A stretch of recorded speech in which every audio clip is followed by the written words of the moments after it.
Hello everyone, আজ হচ্ছে রবিবার আর রবিবারের সকাল সকাল শুরু করে দিয়েছি একটা মিনি ব্লগ। তো তোমরা ব্লগটা দেখতে থাকো। তো একটু ছাদে যাচ্ছি এই কারণ পেঁয়াজের ফুলগুলো আছে চাপা দেওয়া, সেগুলোকে এখন ছড়িয়ে দেব। সকালবেলা তেমন একটা রোদ আমাদের ছাদে আসে না, একধারে একটু রোদ থাকে আর একধারটা পুরোটাই গাঢ় হয়ে থাকে। কেন বলো তো, এই যে পাঁচিলটা দেখছো, এই পাঁচিলটার জন্য এখানে রোদটা আসে না। তো অল্প একটু ছাদে রোদ এসেছে, ভাবলাম যে চলো ছড়িয়ে দেওয়া যাক। আর এত রোদের জোর, তার সাথে কিন্তু হাওয়াও দিচ্ছে আজকে প্রচুর পরিমাণে। আগের একটা ভিডিওতে একটা দাদাভাই কমেন্ট করেছে, শুভরাত্রি মিষ্টি দিদিভাই, হেভি সুন্দর লাগছে তোমাকে, আর একটা ফুলের ভালোবাসা দিয়েছে। তো থ্যাংক ইউ সো মাচ দাদাভাইকে। সকলে সাপোর্ট করো, সকলে পাশে থেকো। এ দেখো, পেঁয়াজের ফুলগুলো কিন্তু চাপা দেওয়া ছিল, আগের দিন একটা ভিডিওতে তোমাদের দেখিয়েছি। এইভাবে চাপা দিয়ে রাখি যে রাত্রিবেলা যদি বৃষ্টি হয় সেই জন্য। আর এদিকে একটা কি বলবো, একটা কিউট গাছটা আমি সত্যি কথা বলতে নার্সারি থেকে চুরি করে নিয়ে এসেছিলাম। আর এত সুন্দর একটা ফুল দিয়েছে গাছটাতে, দেখো। এই গাছগুলোতে আমাদের এখানে নটারমণি বলে। আর এই কালারটা এত কিউট লাগছে, কি বলবো। এই কালারটা আমি প্রথমবার আর কি আমি দেখলাম আমার বাগানে। তো এত সুন্দর লাগছে, বলার বিষয় নয়।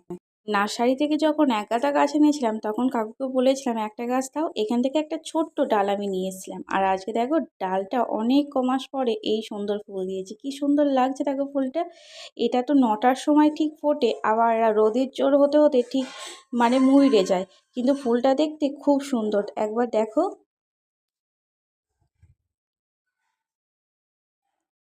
যাই হোক, এবার চলো কাজগুলো করা যাক। দেখো রোদের জোর কতটা বেড়ে গেছে, আর এত পরিমাণে হাওয়া দিচ্ছে, আমার ফোনের স্ট্যান্ডটা কিন্তু দুলছে। আমি ইটগুলোকে সরিয়ে নিয়ে এখানে তিরপলটাকে সরিয়ে নেব। একটা কথা কি বলো তো, যে মানুষের জীবনে না প্রবলেম থাকবেই, মানুষের লাইফে প্রবলেম থাকে, প্রবলেম ছাড়া কখনো লাইফ সাকসেস হতে পারে না। তবে আমাদের সবথেকে বড় ভুল কি বলো তো, যখন আমরা খুব প্রবলেমে পড়ি না, তখন আমরা ঠিক করতে পারি না যে কি করব বা কাকে কি বলবো। এই প্রবলেমের সময় সত্যি কথা বলতে, নিজের অভিজ্ঞতা থেকে বলছি, কাউকে নিজের প্রবলেমের কথা বলতে নেই, নিজের মধ্যেই রেখে দাও। সময় হলে সেই প্রবলেমটা ঠিকই সলিউশন হয়ে যাবে। এটাই হচ্ছে আর কি কথা, যে তুমি যদি কাউকে তোমার প্রবলেমের কথা বলো না, সে কিন্তু হাসবে, কিন্তু কি বলবো, তোমাকে কোনো সলিউশন দিতে পারবে না। উপরন্তু তোমার সেই কথাগুলো নিয়ে, তোমার সেই প্রবলেমটাকে নিয়ে অনেক ঠাট্টা তামাশা করবে। তো নিজের প্রবলেমের কথা নিজের মধ্যে রাখা সব থেকে ভালো। সময় এলে সেই প্রবলেমগুলো ঠিকই মিটে যাবে, শুধু ধৈর্য ধরে সেই পরিস্থিতিটাকে পার করতে হবে। আর আমি মনে করি, একটা মেয়ের জীবনে অনেক প্রবলেম থাকে, একটা ছেলের থেকে একটা মেয়ের জীবনে হাজার গুণ